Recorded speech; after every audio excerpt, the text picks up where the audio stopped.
Secangkir pengharapan untuk mengawali hari ini. Renungan pagi tanggal 17 Juli. Pria berbaju putih. Matius 20 ayat 28. Anak manusia datang bukan untuk dilayani, melainkan untuk melayani. Halo dokter, cepat datang. Pasien di kamar 15 sedang dalam keadaan tidak baik. Saya bernafas dalam-dalam dan memejamkan mata. Yang saya butuhkan hanyalah tidur nyenyak dan tidak terganggu setelah bertugas selama 2 hari dan 2 malam. Saya telah melihat lebih dari 200 pasien dalam 48 jam terakhir, dan besok saya akan bertugas lagi. Kepala saya terasa kosong. Tubuh saya mati rasa karena kelelahan. Telepon jatuh dari tangan saya sebelum penelpon selesai berbicara. Tidur, tidur, tidur adalah satu-satunya hal yang bisa saya konsentrasikan.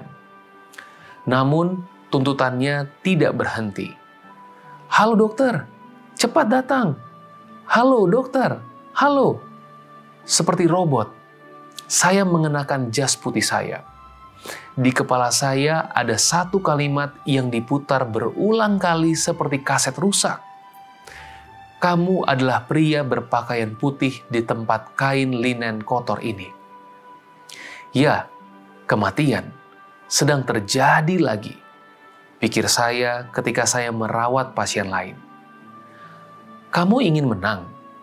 Saya sudah bertarung denganmu berkali-kali, tetapi Tuhanlah yang akan mengambil keputusan terakhir, bukan kamu. Tadi malam, seorang ibu muda pada pukul 3 terjadi kepada seorang anak kecil.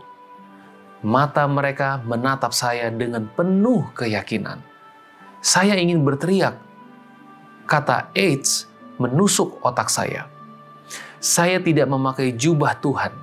Saya tidak lebih dari jari kelingking kecil di tangannya yang perkasa.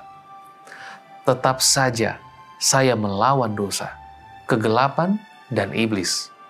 Sepertinya saya sudah melupakan orang-orang yang keluar dari pintu rumah sakit yang dilingkupi kegembiraan. Tubuh mereka kembali sehat. Saya memang bertanya-tanya tentang jiwa mereka. Tetapi hanya sesaat. Saya harus bergegas untuk mengurus orang lain. Saya masih berharap andai saja saya tahu jawabannya. Tetapi bagaimana cara menyembuhkan yang tidak bisa disembuhkan? Saya belajar untuk rendah hati, bekerja daripada tidur, berdoa daripada menangis. Dan saya terus berlari menyusuri koridor menuju kamar 15. Saya di sini temanku. Saya memahami pertanyaan di mata Anda. Mengapa saya? Anak-anak saya masih muda. Tugas saya masih jauh dari selesai. Saya memegang tanganmu. Saya memberimu suntikan untuk menenangkan rasa sakitmu. Tetapi saya ingin menangis. Ya Tuhan, saya kehilangan seorang teman. Namun pria berbaju putih tidak seharusnya menangis. Mereka tidak menginginkan air mata saya atau perasaan saya. Hanya keahlian saya, otak saya, tidur saya, hidup saya. Ya Tuhan, bagaimana Engkau menanggung kesengsaraan dunia ini? Bagaimana cara Engkau menyembuhkan?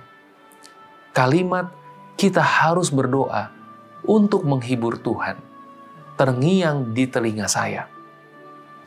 Apakah itu benar, Tuhan? Apakah doa saya menghibur Engkau sebagaimana itu menghibur saya? Jadi, dengarkanlah doaku. Inilah saya ya Tuhan. Bantu saya melewati hari selanjutnya. Tugas saya adalah dengan orang-orang yang hidup. Doa kita hari ini, Tuhan, bersama-samalah dengan semua tenaga medis yang memberikan nyawa mereka untuk menyelamatkan orang lain. Amin.